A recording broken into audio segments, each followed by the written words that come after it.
Well, tonight, students and advocates in Virginia public schools are bracing for big changes when it comes to transgender students' rights.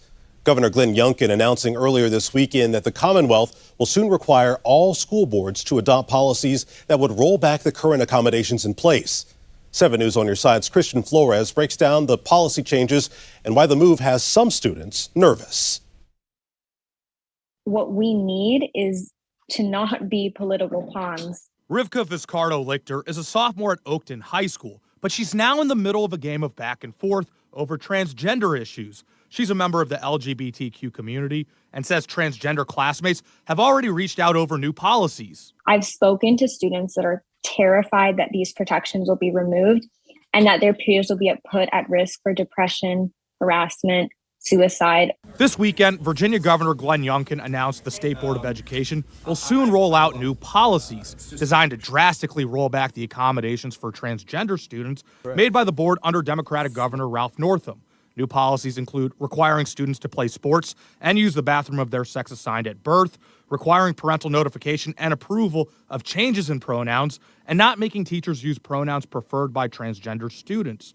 All school districts in the state will be required to adopt new policies consistent with these rules. It's not just about transgender students, it's about keeping students safe from potentially unsupportive parents. The state board justifying the changes by saying the 2021 model policies promoted a specific viewpoint aimed at achieving cultural and social transformation in schools.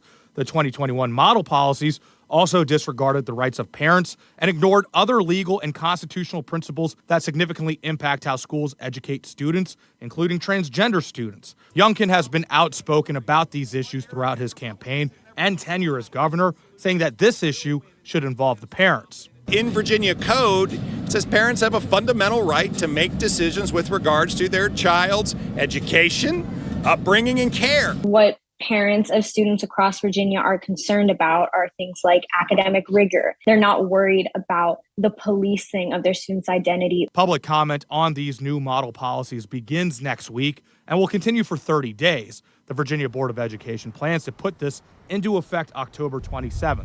Christian Flores, 7 News.